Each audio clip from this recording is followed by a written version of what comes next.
Nachdem ich eine Luftmaschenkette angeschlagen habe für mein Projekt, teilbar durch 2 plus eine mehr, kommen wir nun zur Reihe 1. Ich lege meinen Daumen auf die erste Masche und häkel zusätzlich eine Luftmasche, um eine feste Masche zu häkeln. Und gehe ab Nadel in die zweite Masche, in die untere einzelne Schlaufe hinein und häkel eine feste Masche ab.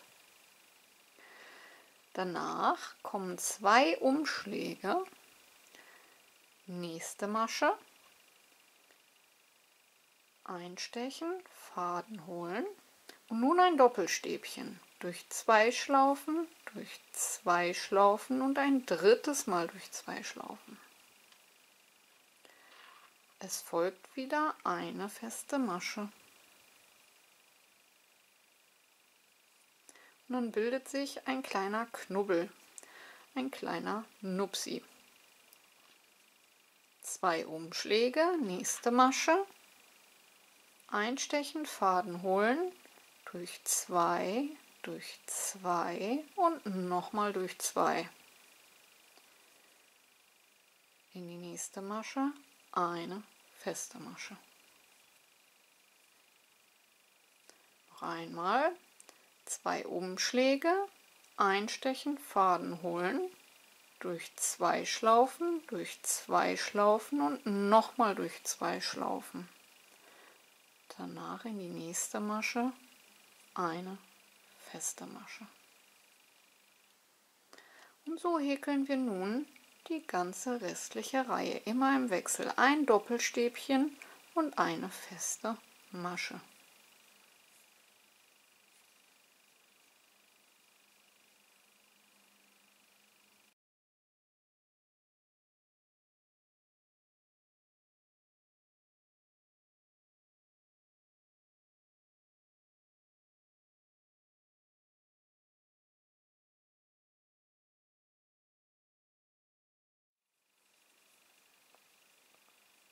Und am Ende eurer Reihe solltet ihr in die letzte Masche eine feste Masche häkeln. Das war Reihe 1 und das sieht natürlich jetzt etwas chaostechnisch aus, aber das wird sich in den nächsten Reihen legen. Nun solltet ihr euch die Maschenmarkierer hinzunehmen, damit ihr immer Anfang und Ende gut erkennen könnt. Denn das ist bei diesem Muster etwas schwieriger und sicherlich für Anfänger überhaupt nicht gut, denn da passiert es schnell, dass ihr eine Masche auslasst und das Ganze schief wird. Kommen wir zur Reihe 2. Wir beginnen Reihe 2 mit 4 Steigeluftmaschen. Und wir hatten in der Reihe davor mit einer festen Masche die Reihe beendet. Und die Steigeluftmaschen, die 4 Stück, sind nun ein doppeltes Stäbchen, welches in dieser festen Masche drin sitzt. Also lassen wir diese Masche hier oben aus. Gehen in die zweite Masche, die zum Doppelstäbchen, zu diesem Nupsi gehört, und häkeln dort eine feste Masche hinein.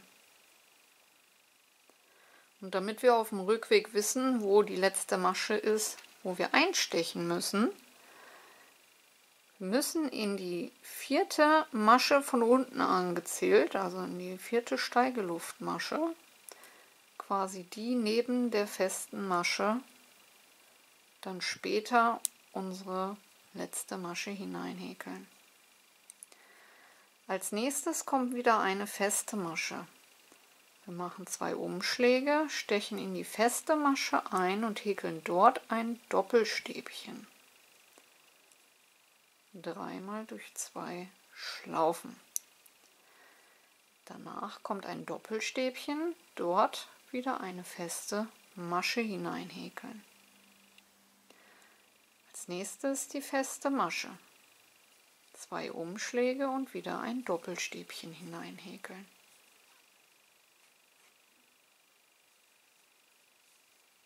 Und in das Doppelstäbchen wieder eine feste Masche.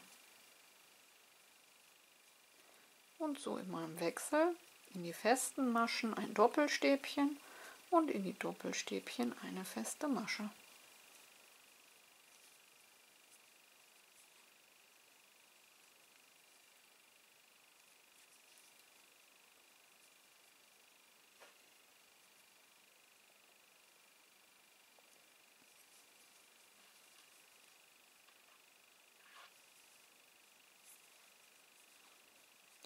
Es kann auch mal sein, so wie hier jetzt, dass sich die Masche vom Doppelstäbchen nach hinten wegdreht. Also da müsst ihr ein bisschen darauf achten, dass sie jetzt nicht so in die Masche einsticht, denn das ist nicht die Masche. Wenn ihr von der anderen Seite mal schaut, das hier ist die Masche. Die geht so ein bisschen nach hinten weg. Also ganz unspektakulär. Man merkt es aber eigentlich auch, wenn man einsticht, dass die Masche zu fest ist. Und dann sollte man einmal schauen, ob diese sich zu weit nach hinten verdreht hat.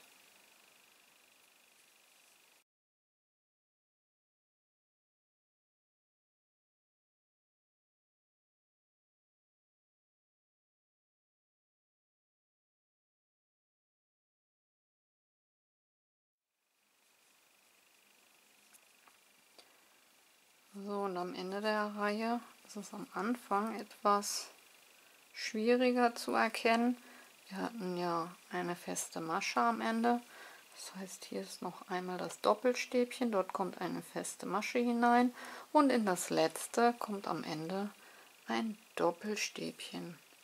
Einfach in die feste Masche und beenden somit Reihe 2. Und jetzt kann man so langsam eine schöne Struktur erkennen. Häkeln wir noch Reihe 3 zusammen. Die nächste Reihe beginnt wieder wie Reihe 1 mit einer festen Masche. Und diese stechen wir aber direkt in die erste Masche ein. Also bei dem Doppelstäbchen am Anfang, bei den 4 Steigeluftmaschen, müsst ihr oben die erste Masche auslassen, denn die kommen ja schon aus der festen Masche.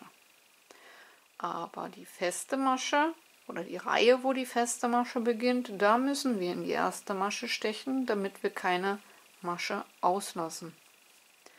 Dann können wir uns auch dort schon direkt den Marker setzen, denn das ist ja auf dem Rückweg unsere letzte.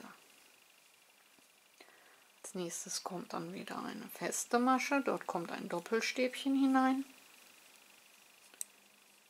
Dann in das Doppelstäbchen eine feste Masche, in die feste Masche wieder ein Doppelstäbchen und in das Doppelstäbchen, welches sich hier auch wieder nach hinten gedreht hat, eine feste Masche. Und so geht es eigentlich immer nur im Wechsel.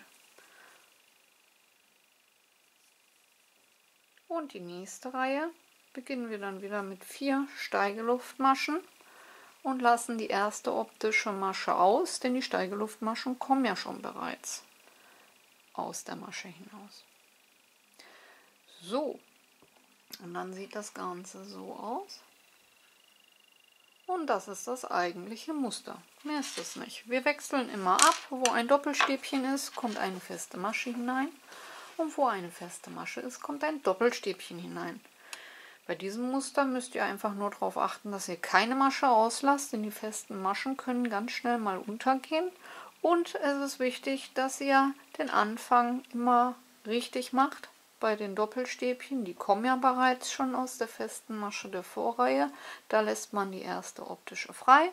Aber bei der Reihe mit den festen Maschen, da müsst ihr direkt in die erste optische Masche auch reinstechen, weil ihr sonst eine Abnahme macht. Und wenn ihr das alles beachtet, am besten immer direkt den Marker setzen, dann ist es auch gar nicht so schwierig.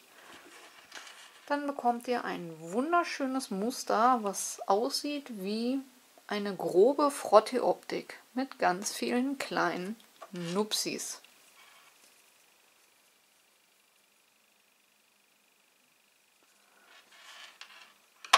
So, und jetzt werde ich ein paar Reihen häkeln, damit ihr noch seht, wie das Ganze dann aussieht.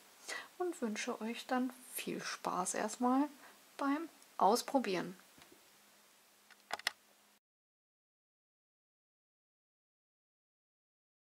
zurück. So sieht es auf Fläche aus. Ich finde allein die Struktur ist schon total genial. Wir haben aber auch eine Vorderseite, das sieht man hier unten am Rand, und eine Rückseite, wo man dann so eine Kette schon durchsieht.